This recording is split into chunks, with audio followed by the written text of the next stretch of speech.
Oh, okay, we're good. Hello, everyone. Thank you for joining us this morning. And hopefully, this conversation will inspire you to make more money in your business than you've ever made before in the second half of this year.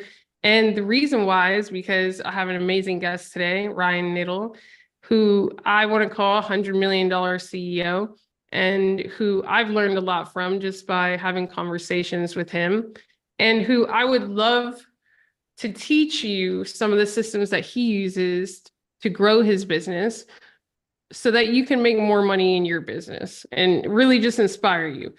Monday is July 1st. We're going into the second half of 2024. There's going to be a lot of political things also going on that people may be nervous about. And you need to step it up and be a leader if you want to thrive in your business and break through in 2025. So, Ryan, what do you have to say to a business owner to kind of prepare, put their armor on and prepare for war in the second half of the year? Yeah, what a great question. So thanks for having me. Thanks for having me and allowing me to share your platform. So I'm going to start with a quote to me from, at least introduced me from Tony Robbins, and that is, where your focus goes, your energy flows. And so the things we pay attention to are the things that we give energy to, which then create the outcomes that we live our life by. And in order to increase the quality of your life, you have to increase the quality of your standards. And so I start from the political aspect, right? The debate last night, it seems to be the buzz on every social media channel, on in every news outlet, and saying, okay, is that something that is worthwhile of giving your energy and focus to? Is that going to level up your game, or does that just have you removing your armor? And I would say at this point, unless you're a political pundit, you're literally removing your armor, even giving that any consideration right now of right wing, left wing, center wing. None of it really matters to me, because as you look at the second half of the year, some of the things that I would encourage you to pay attention to, some things I'm paying attention to, are actually the opposite of what you might believe to be true. And that is, what do you need to say no to grow your business? Right? There are so many opportunities. There are so many possibilities. Think of the average entrepreneur. Think of how many opportunities have you gotten to do things, to speak on shows, I mean, it's almost an endless barrage, especially in the attention economy that exists right now, of people wanting our attention. They want us to do things. And so one of the things that has certainly helped transition me from, various points in my life is the recalibration of what is the no list, right? As funny as that is, to create a system or a process to scale, to me, it begins with the filter in which we run conversations through, we run questions through. And that really dovetails then on the backside of a great book by a good friend of mine, Ben Hardy. He's got a book called 10X is Easier Than 2X. And Dan Sullivan, the founder of Strategic Coach, Ben Hardy, an incredible researcher, shared this work that is essentially, if we wanted to double the size of our business, any of us right now, we could probably come up with 100 different things to do, right? We could spend twice as much on marketing. We could hire twice as many employees. We could make twice as many phone calls. Like, it's almost overwhelming when you really sit down and think about all the ways twice large. But when you pause and you think, if I had to become 10 times larger, if I had to go from 5 million revenue to 50 million revenue, and I had to in a short amount of time, what would I focus on? The filter you run things through changes, because you no longer can make 10 times more phone calls, hire 10 times more people, spend 10 times as much on ads. You start to create this incredible filter of all the things you might have to say no to in order to get to the path of saying yes. And so the systemization of that is really the foundational element, which I by no means have perfected. I think that's another thing to share quite often is, you know, it, the talking head videos, the people that just hop on platforms like this right now and profess to have it all figured out, profess like this is the way you have to do things, and if you're not, you're missing out. And I don't know that that's really true, because I know I certainly have shifted in my thought process from different seasons of life. From, gosh, when I came into the business and was a fractional COO, we might have been at a $10 million, $15 million run rate. That was an impactful run rate. That's a good big size business. And as we have continued to grow and morph and evolve into now, at least a run rate that gets us into that high 90s, low $100 million year run rate from an organization, my stories have shifted. What I focus on shifts. And I think that's another thing that as CEOs, as entrepreneurs, as business owners, we should be conscientious of the story that we're telling ourselves. And this might be a little polarizing as I share it, but to me, almost everything I've ever shared ends up being bullshit. Like over a long enough period of time, when you look back over a long enough horizon, it just is. Like there's a good chance that everything I think now, if I'm growing and maturing and evolving and taking in new data points and new considerations, I would hope that a lot of what I believe now, I disbelieve in the future. I don't know that there's one way to do anything, right? As we were speaking before hopping on here, I look at time management, right? And I've taken 20 time management courses probably. If I, was back at the office and showed my library, I probably have 15 time management books. And you know what? I don't know that I've mastered any of them whatsoever. What I have done is over time create a process that works sometimes for me that I'm consistently acknowledging to get better at. And one of those things that certainly may help you in the second half of the year is, have you conducted a very simple time audit? And when I say time audit, right, this doesn't have to be some laborious, heavy lift. Just look at your calendar over the past week and take mental stock of the meetings you were on that just drained your energy. We've all been there, right? Like the company meetings, the interviews, it doesn't matter what it is. And just go back and color code your previous week's calendar, no matter what calendar system you use. And then start asking yourself, okay, do I have to keep showing up to the ones that are in red? If red is bad, orange or yellow is it was okay, and green is it gave me energy. How in the back half of the year can you do more of what gave you green and less of what gave you red? And of course, that's going to come down to delegation or systemization or some iterative version of those collectively together.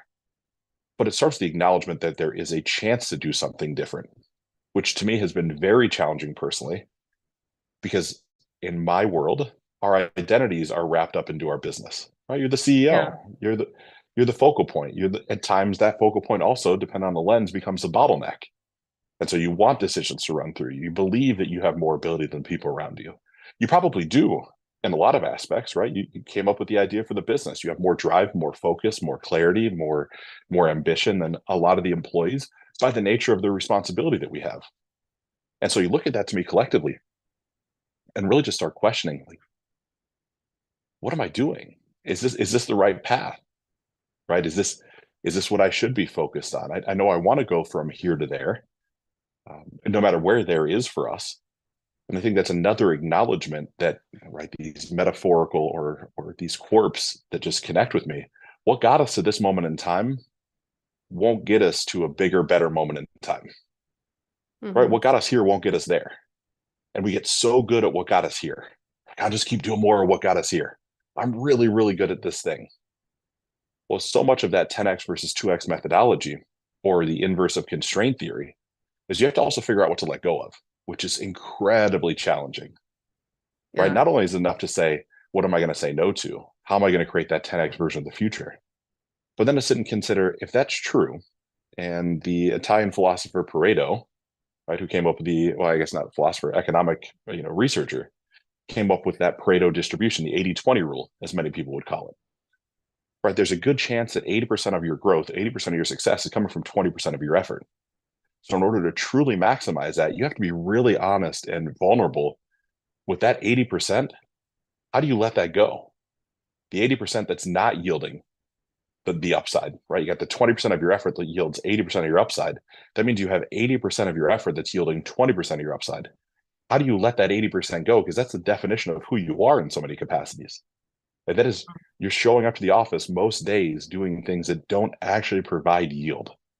And so in the back half of the year, that's why I brought up the political landscape to start with. I can almost guarantee you paying any attention to what the heck is going on a political debate stage is not going to grow your business. Let that go. Let somebody else talk about it. Be aware of it. Be able to be conversive about it. Flip through whatever your news source is for 30 seconds. And then go grow your business.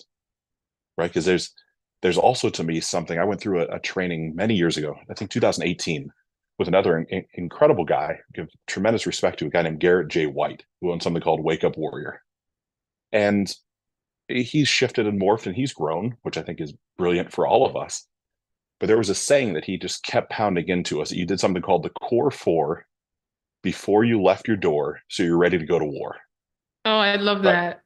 Right. Because when you leave your house, wherever your house is, I don't care if it's an apartment, a house, a condo, but like that's our safe space. And when you leave that, you have to have that armor on. You're going to war. And whether you know it or not, the world's coming at you fast once you leave your sanctuary. And so you start actually thinking, what are the things to do to put you in that Tony Robbins say the state of personal power before you leave the house? And right, maybe it's a sense of meditation. For me, it's typically just trying to spend 5, 10 minutes in just silence, right? Just no phone. And whether that's meditation from the truest sense or it's just being quiet, to me, that can count. If it's then journaling a little bit, there's almost always some weird thought that comes into my head during that quiet time. Whether I physically write it out with a pen and paper, I put in the note section of a phone, or I leave an audio message to myself. It's just that the acknowledgement of that stream of consciousness that came, no matter where it came from. There's a sense of reading to me. I think that if we're not, as entrepreneurs and business owners, if we're not enhancing our ability to think divergently, i.e., getting new inputs, reading new material, I think we're missing something. So I think reading, and it doesn't have to be reading, 20 or 30 pages. I think that's the biggest fallacy in the world. You look at the work of Naval Ravikant, who would certainly say reading a book start to finish is almost pointless, right? The majority of what's written, quite frankly, in my opinion, is shit. And not in a Mhm. bad way. Oh, I Just said that in a text the other day. Ashok Kar. yeah, right. You read to get the gift, as Garrett would say. And if that gift comes on the first page, take the gift and celebrate it. You don't have to read 30 pages. And when the book starts to drag on and drone on, don't feel bad shutting the book and picking up another one. There's an ample number of books. And so, right, you're going to meditate, you're going to journal, you're going to read something, you're going to share something, because obviously those neurons that are wired together fire together. And so when we train on something that we learned, or we speak something that we've learned or have read, or we journal on something we've learned or read, it starts to create new neurosynapses patterns, right, that allow us to recall these things more effortlessly. I think we should do something to sweat. And I don't care if sweat is just go for a walk in the morning, right? You don't have to go to the gym. You don't have to, be a quote unquote meathead or go do yoga or a spin class. Like just do something to move your body, right? Get some of those endorphins running, get some blue light in the morning, right? From the sun, feel good that way. I think you should fuel your body with something healthy in the morning, right? Garrett would say it was a green smoothie. I don't know if a smoothie is the right way to go or not, but something I think there's a benefit to start your day with the amount of protein. Science would show a lot of that to be beneficial. I don't care what protein means to you. Maybe you like eggs, maybe you like meat, maybe you like a protein shake, maybe you like tofu. I don't care what you eat. I think you should start with some level of protein. And then you should acknowledge the people that are important to you, your family, there's people inside your business. Something's going to pop in your mind of just a sense of love, honor, appreciation of just, man, I really appreciate what we did yesterday, or I really appreciate how you're working or what you're trying to do. Or, if it's a family member, love could be more important. And to me, when you do those things, that's that core four. So 2 questions, Ryan. Going back to the 10x is easier than 2x. What if the business owner isn't able to identify what will 10x their business? Is there a process where they should just look at like what customers pay them the most and or what product sells the most? So what if they can't conceptualize that? And then number 2, what if the thing that they see that would do that in the numbers would change like the type of business that they thought they were building? If you do it right, your second question will almost absolutely be true. Okay. So that's almost every time. Okay. In my experience so far. And again, I think when we use absolutes, we're shutting off part of the gift. So if it's always and never, it's one of those things of, oh, is that really true? In my personal experience, right? Take MIT 45, the company I'm partners in now and CEO, right? To go from 100 million in revenue to $1 billion in revenue, the business is just different. I can't do more of what we do now. We're going to have to massively expand. We're going to have to look at the entire world differently in order to even make that a possibility, because I couldn't keep selling more kratom-based products to gas stations, convenience stores, and smoke shops, because not enough people care about kratom. There's not enough gas station convenience stores. Like everything has to change. We'd either have to go global, we'd have to come up with new product lines, we'd have to divest that and do something philosophically different. And so that your second question, I think it is almost always something different. or an Okay. enhancement than maybe a different business overall. And I guess for most people that would be scary. So what would you say to them? So maybe I'm a little maniacal. It's a great question. I think that all things that, all growth comes on the other side of fear, right? Think of everything you've ever wanted when you got that entrepreneurial bug. And maybe for me, right, I sold for somebody else. I was an employee for somebody else. I worked my way up through W-2 system. And then it's like, man, I think I can do this better. I think I can create my own business. And I remember resigning and being like, oh my God, what did I just do? That's such a bad, this isn't going to work. What if this doesn't work? What if? And it was so scary. And the best part about that first endeavor, I failed miserably. I went broke. Like you talk about like the worst of the worst. Like I was a part of a company that we sold. I then launched another company, and in 18 months, all of the upside from my exit was gone. Rental properties were in foreclosure, car was repossessed, broke. It's like, oh, that was a bad decision, right? That didn't work out so well. Here, I'm used to a certain lifestyle, and the lifestyle is gone, and this is 10, 11 years ago. But yet I'm still here, and life didn't end, and we've survived 100% of our worst days so far, and we'll probably survive 99.99% of our worst days going forward. There'll just be one that eventually, you know, causes us to cash out. Hopefully, it's a long time away for all of us. I share that because I think having a peer group, having people that have been further down that road than you've been, having people that have your best interest in mind to be able to bounce the ideas off of becomes incredibly important because it is scary. Like I'm looking right now inside of MIT 45 into this massive abyss. And the abyss is, what if the decisions I'm about to make capsize the business? What if the 130 employees don't have jobs? What if I misstep and miscalculate? And what if the new business we want to jump into, or the new product line, or the way we manage cash flow, or inventory, or regulatory landscapes, what if I misstep in those? Oh my God, it's overwhelming until it's not, right? It's like it's creating some of those new set points, which goes back to probably that first part of your question. Like, how do you even decide what to 10x? Right. Well, I think you're starting from that sense of the very logical aspect. For me, my process is I actually have to disconnect from the day to day. I can't do it. I can't even get my mind thinking that way if I'm in one of our offices, if I'm following a normal pattern. So for me, it's typically a weekend. It's typically some time away. It's typically, spend some time in nature. Everybody's going to have their own thing. So I can't say that that's the way to go. And from that, it's just to say what could come, right? If I could do anything inside the business, what would I choose to do? And certainly that's a very metaphysical way to do it, and we can get very tactical with it. Certainly, I think any good entrepreneur should know what's the 80% of their revenue. Where's that coming from? Who are the 20% of the clients that are paying 80% of the revenue? What are 20% of the services that are making 80% of the revenue? What's 20% of the ad set that's generating 80% of the attention? Like that Pareto distribution is always floating around somewhere. And even when you start to see that, even if that's a jumping off point for at least what to get rid of, right? I think elimination is critical. Like I look at, without speaking too much into your business, because I certainly wouldn't profess to know your business. But if I go back to when I was a coach, a mentor, a consultant as a primary way of generating income, I even looked at my client set and said, man, there are some of these clients that while they pay me good money, they just drain my energy. Like I don't want to talk to them. And they're not bad people. We just don't align for whatever the reason. And so it's like, oh my gosh, I'm gonna have to get rid of 20, 30, 40% of my clients at some points because of that, because it just freed up the capacity then to think differently. All right, that's scary as can be, especially as a solopreneur or a small business owner. Because like, wait, Ryan, you're asking me to potentially give up $1 million a year in earnings for this magic land that I don't know if it exists. I don't know that I'm asking you to do it. I just know that I shouldn't say no. I believe in the law of conservation of energy, which would essentially state that energy/matter cannot be created nor destroyed; it just changes forms. And I believe that to be true for as long as civilization has existed and as long as it will exist. Right? I mean, there's a finite amount of energy and matter on the planet. And if I, from that sense of belief, as well as believing that, right, kind of in a theory of a vacuum, that all of us have our own energetic vacuum. We can only have so many things inside that vacuum. The good things, the not so good things, the bad things. It's just that carrying capacity we have. And in order to free up more carrying capacity, you have to get rid of some stuff in the vacuum.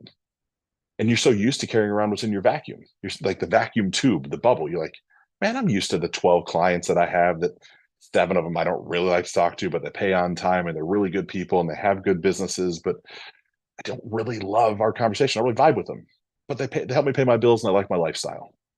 When my experience, as I had let some of those clients go, and we do it inside of our business now, right? Company with real revenue, real employees, we're still letting customers go that don't pay on time, that don't honor agreements. And these are customers that are paying us 7 figures a month for our product. And it's like, no, no, no. And almost every time where you're staring at that abyss, as I call it, like, oh my gosh, I'm going to fall into the hole and I'm never going to get out. Almost every time we let those people go, within a week, 10 days, a month, 2 new, bigger, better clients show up that pay their bills on time, that are excited to work with us. And so I can't prove that with science, right? I'd love to be able to say, like, this is the way I unlock the magic code. I don't know that there is a magic code. It's just, I think there's a sense that perhaps we get called to some of these things. And it starts from having a real sense of data inside your business, right? I'm also a data-driven type of guy. So you got to know where you're spending your money, where your money's going, where your money's coming in from, who your best customers are, who are the customers that pay on time and don't pay on time. Then start to look at where your energy's going, who do you feel good with, who do you not feel good with, even with coworkers. I mean, that's the most challenging thing in the world. We've went through a season inside of our company where we had some really amazing coworkers, some really amazing teammates that, as our business grew and evolved, it just energetically they didn't fit. Where we wanted to go, they didn't fit. And it's not because they're I would give them recommendations at 100 different companies because they didn't do anything wrong. They just weren't where we wanted to go. And those are those decisions that as CEOs, like, I don't know where the book is that to read to say, like, what do you let go of? How do you break up with people that don't need to really be broken up with, but something tells you got to break up with them? That's a challenge. Yeah. And when you answer the question, like, what can 10x your business? And then inherently for the second step, it's going to change the business. How much time do you, and I'm sure that this depends on like the size of the company, but how much time do you give going all into the thing that will 10x your business before you decide, like, is this going to work or not? What a brilliant question. I love that you just asked that. I have a belief system that when I commit to something, the only option is that it works. So it's not a matter of if it works, it's just when it works. And so do you have the sticking power to make it to the point to see it work, or do you give up beforehand? Mm-hmm. And that's just a belief that I have. But inside the realm of a CEO, right, for me personally right now, want to 10x the business, want to get to that $1 billion revenue run rate. And it's saying, okay, we're very fortunate as a company that the day to day, the week to week, maybe even the month to month, it doesn't require me anymore. I might feel called and compelled to lean down into it, to want to be involved in it. I might have some tribal knowledge that I want to share, but it allows me and affords me the luxury of looking much further into the future, which allows me to say, look, I think at scale, if 80% of my time is figuring out how to get there most efficiently, right? Like 80% of my outward facing time, like, how do we 10x the business? What would I have to do? What's the 1, 2, or 3 strategic connections? That gets into another book by, oddly enough, Dan and Ben, which is Who Not How.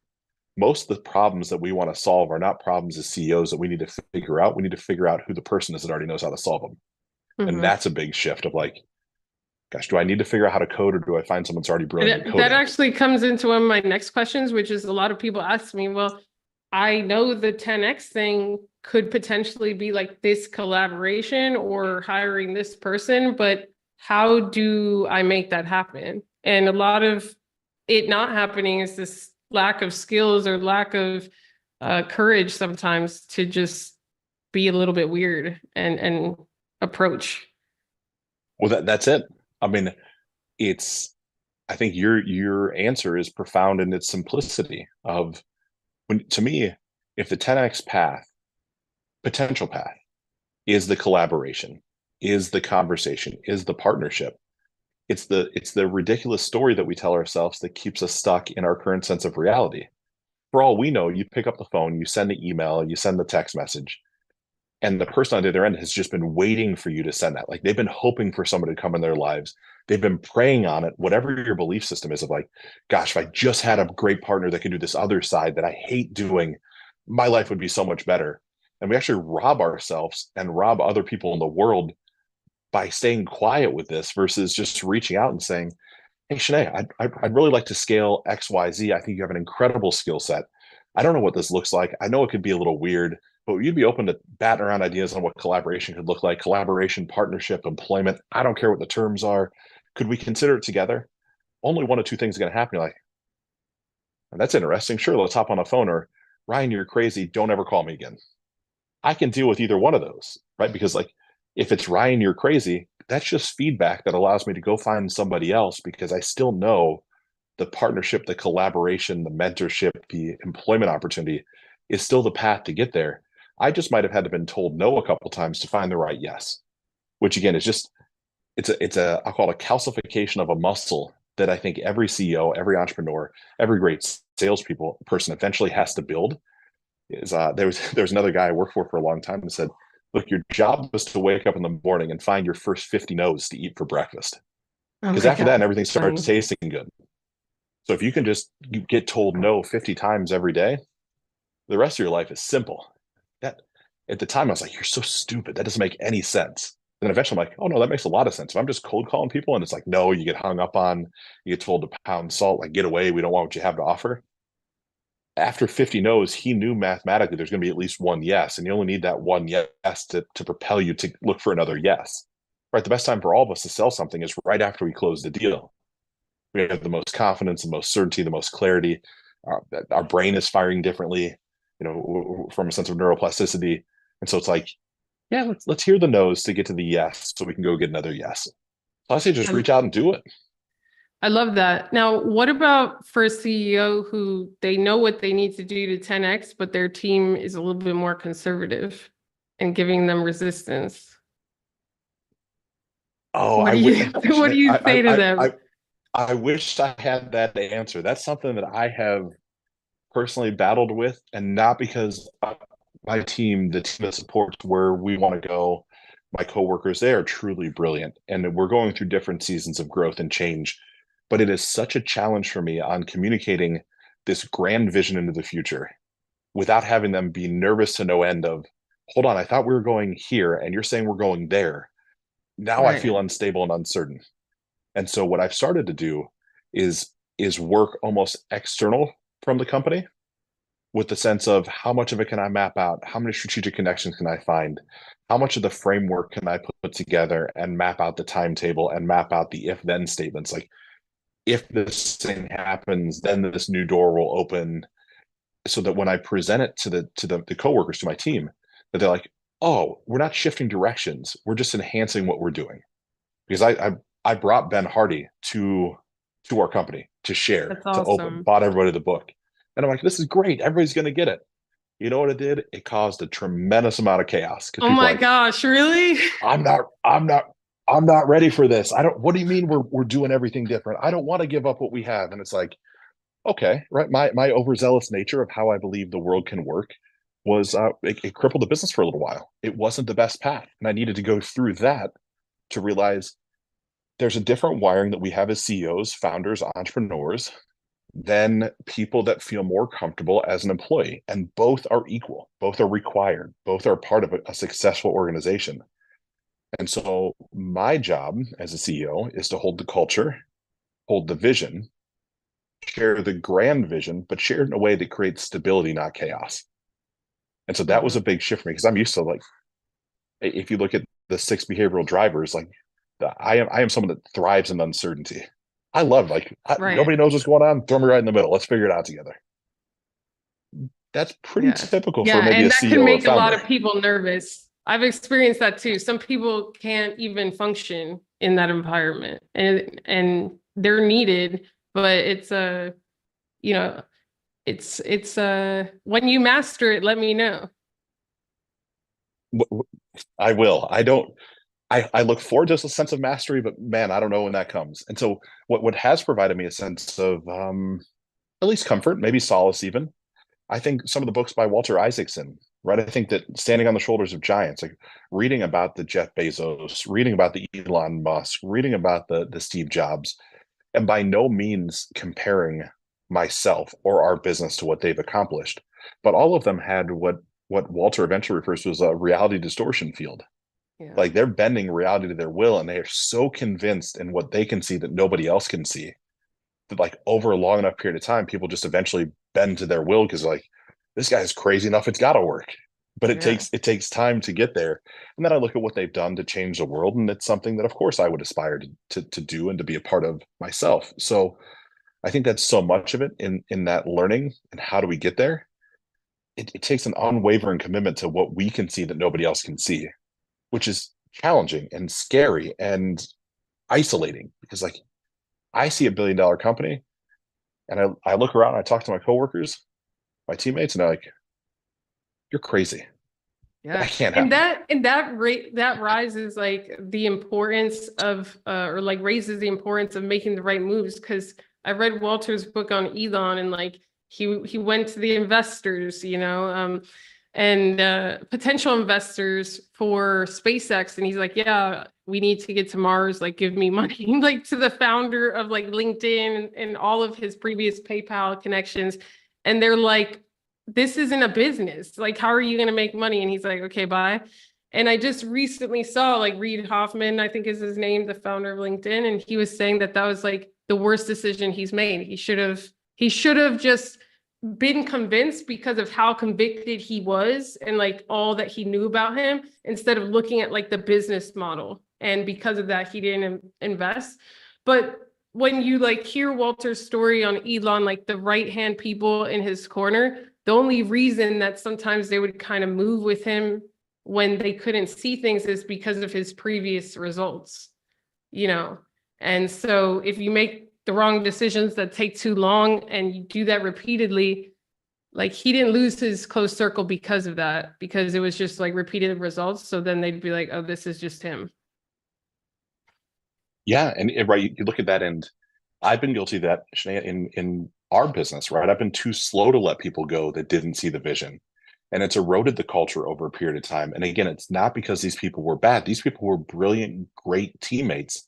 They Yeah. just couldn't see the vision. And so, right, as you're referring to the what's laughingly referred to as the PayPal mafia, the like Yeah. shunned Elon for a while and then ended up coming full circle and actually like bailing him out right at the end and saving him so that the company in Tesla didn't go into obscurity, right? They all kind of came to his aid. And it's because of that conviction. It's like it's the old Steve Jobs thing. The people that are crazy enough to believe that they can change the world are the ones that ultimately do. And so we think sometimes on those grandiose scales, maybe as a CEO, your vision isn't to change the world. But I can assure you, by being an owner, by being a founder, by being a CEO, you are changing the world. You're changing the world of your coworkers. You're changing the world of people that can consume or buy your products or your services. You're changing it, and to honor that and to know that and to believe that and be proud of that and like truly have this certainty and like I am changing the damn world from the way that I'm able to. And when you start to feel that, like own that, I think it's so compelling and so captivating because so many people, like myself, yourself, as owners, we still want to be led. We still want to believe in something greater than ourselves. We still want to, believe in the ultimate upside in humanity, whatever the things are. When people aren't led, they perish.